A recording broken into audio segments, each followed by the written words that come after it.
Hola, ¿qué tal? El 5 de agosto del año 2010, el mundo recibe una noticia impactante. Una noticia que dio la vuelta al mundo y fue vista por más de 1.300 millones de personas alrededor del mundo. Y fue el derrumbe de la mina San José en Chile, evento que probablemente todos nosotros recordamos perfectamente. Ese día, una mina en operación se derrumbó totalmente, dejando sepultados vivos a 33 mineros a 720 metros de profundidad y por debajo de 700 toneladas de roca y tierra en un espacio confinado y reducido donde esas 33 personas lograron refugiarse. Ninguno de ellos murió y por eso tenemos el testimonio de varios de ellos. Sin embargo, el testimonio que a mí me impactó y que realmente me llevó a hacer esta reflexión es el testimonio de don José Enríquez. José Enríquez es un minero, o era un minero, que además había sido pastor, era cristiano, de una familia cristiana, había sido evangelista, pero en ese momento del derrumbe, entre ellos, entre ese grupo de mineros no se conocían, algunos se conocían un poco, pero no había una relación muy estrecha entre ellos, cuenta don José Enríquez.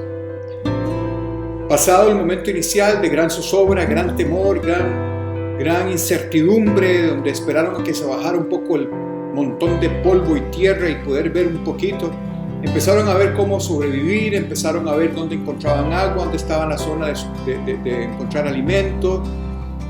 Y bueno, las primeras horas de terrible confusión, puedo imaginarme la angustia que podían sentir ellos sabiendo a dónde estaban, porque sabían que estaban a más de 700 metros de profundidad y que toda la mina, bajo un estruendo espantoso, se les vino encima y quedaron atrapados ahí.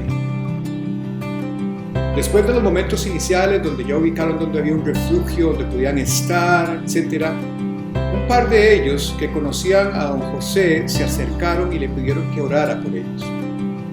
Y ese fue el momento donde José decidió presentarles al Dios vivo, presentarles al resto de los mineros a Jesucristo. Les predicó, les habló de Cristo y además oraba. Le enseñó a orar a algunos de ellos, 22 de ellos no conocían a Jesús. Y José Enríquez se convirtió en el líder espiritual, en esa persona que Dios designó para ese momento, para traer esperanza a ese grupo de mineros que estaban atrapados sin opción de salir. En las circunstancias en las que estaban eran circunstancias extremas. Un calor sofocante, cuentan que la temperatura local podía ser entre 38 y 40 grados. Entraba un poquito de aire a través de una grieta que había quedado y un poco de aire podía refrescar algunas zonas. La cantidad de comida que había en los refugios y en el refugio en el que ellos estaban era realmente muy poquita, eran a punta de atunes. Un suministro de gotas de agua en una zona y eso era lo único que tenían. La desesperanza era grande y los problemas que empezaron a enfrentar también. Y José se convirtió en el líder espiritual, en el pastor que Dios designó para este grupo de hombres en esas circunstancias realmente extremas, de gran angustia, sin esperanzas. El Salmo 34 fue escrito en unas condiciones muy similares a lo que vivieron los mineros en Chile. Este Salmo 34 fue escrito por David, escondido en una cueva, en la cueva de Adulam. ¿Cómo llegó David ahí? ¿Y qué estaba haciendo David ahí? Bueno, las condiciones en las que David llegó me recuerdan mucho la desesperanza de estos mineros, me recuerdan mucho las circunstancias de angustia en que ellos estaban en ese momento, sin esperanza de vida, sin un futuro por delante, no sabían qué hacer. Así llegó David. David salió huyendo del palacio de Saúl. Saúl, el rey, que además era su suegro, como ustedes saben, intentaba matarlo por celos, porque David tenía el favor del Señor. Todo lo que David hacía prosperaba. Y eso llenó de celos a Saúl.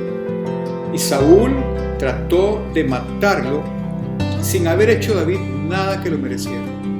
De hecho, David había salvado al pueblo del gigante Goliat.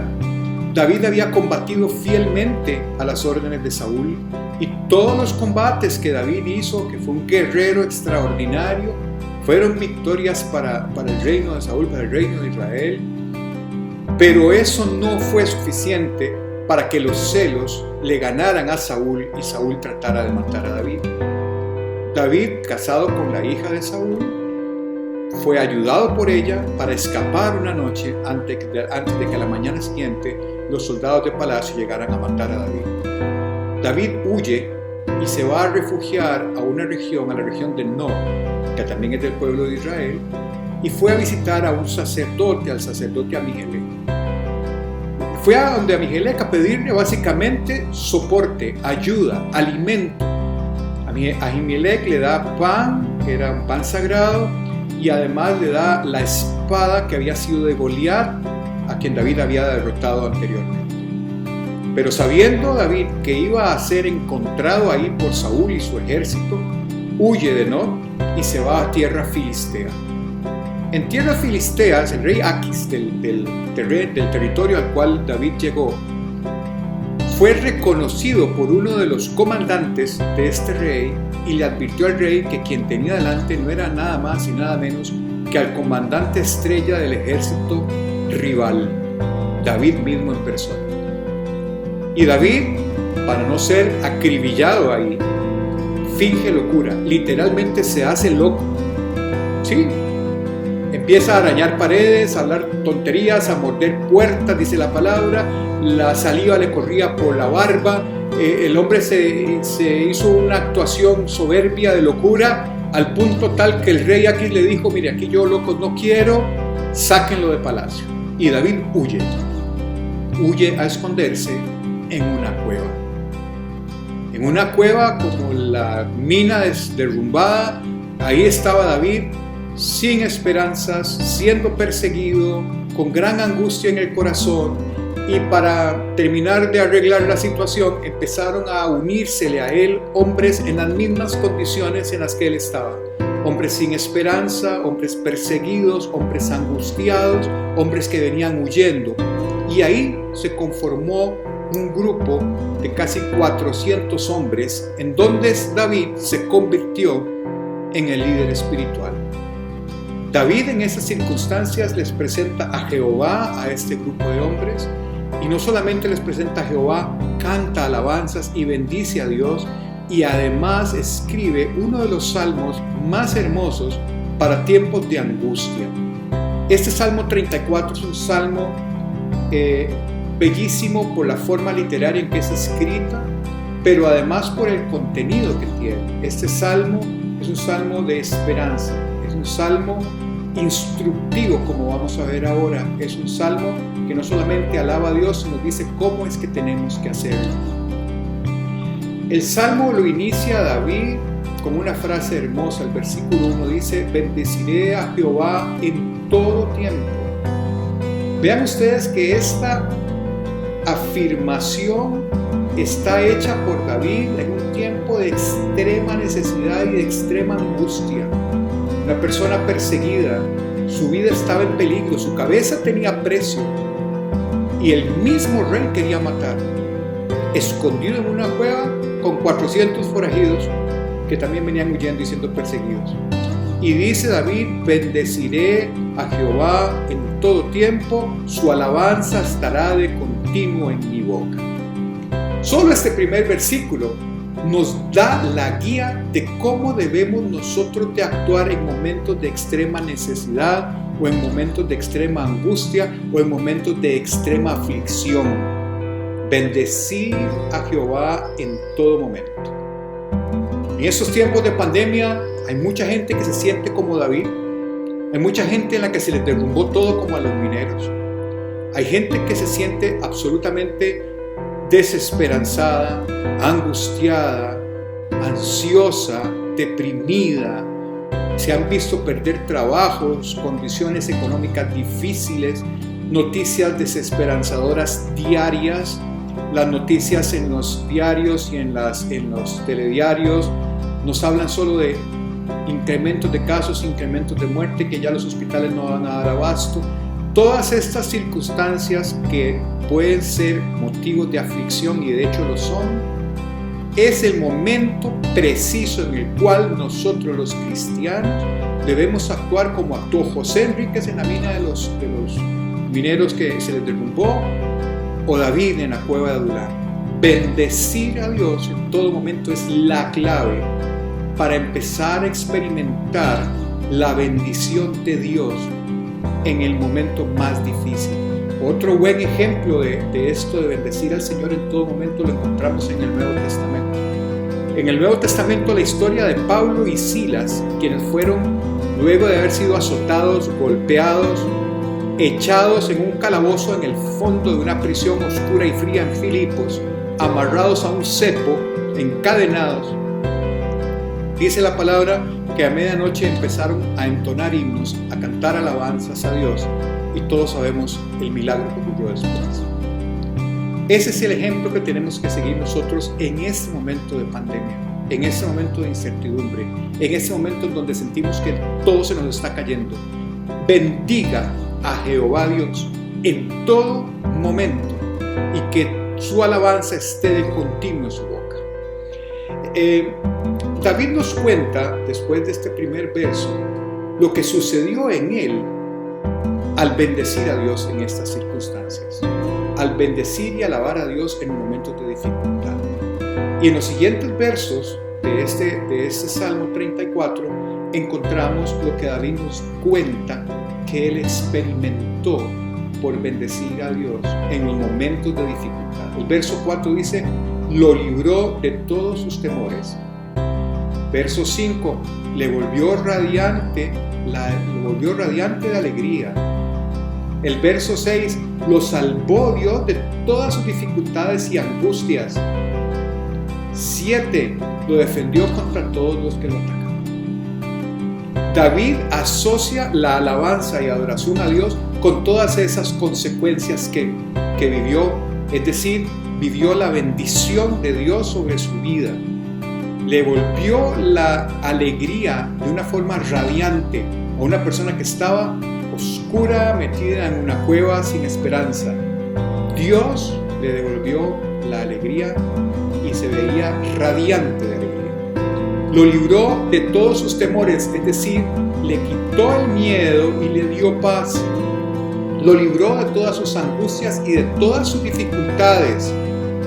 Lo defendió contra todo lo que lo atacó. Estas mismas consecuencias las vimos en los mineros de Chile. Si ustedes oyen el testimonio de don José Enríquez en YouTube, es realmente impactante ver milagro tras milagro tras milagro que ocurrieron en esos 69 días de alabanza continua y postración de los 33 mineros. Estos mineros, curiosamente, cuando ya salen de su situación y fueron rescatados en octubre, el 13 de octubre salió el primero, luego los invitaron a Israel, y 22 de estos mineros que no conocían a Cristo se bautizaron en las orillas del Jordán, porque fueron testigos del poder de Dios y los milagros que Dios hizo en sus vidas en esos momentos de extrema necesidad y angustia. Ahora, este salmo, como les decía anteriormente, es tan didáctico que no solamente David nos da una demostración de lo que hay que hacer en los momentos de dificultad, sino que además nos cuenta qué es lo que trae como consecuencia hacer lo que se hizo, pero además nos dice que también nosotros debemos hacerlo, porque en el verso 8 dice: gustad y ved qué bueno es Jehová.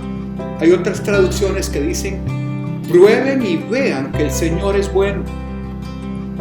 David nos dice: mire, esto es lo que pasa, háganlo, pruébenlo, van a ver que así como me pasó a mí, después en el Nuevo Testamento le pasó a Pablo y Silas, en el siglo XXI le pasa a 33 mineros, y hoy le puede pasar a usted en ese tiempo de pandemia y de gran angustia y debilidad y miedo y desesperanza.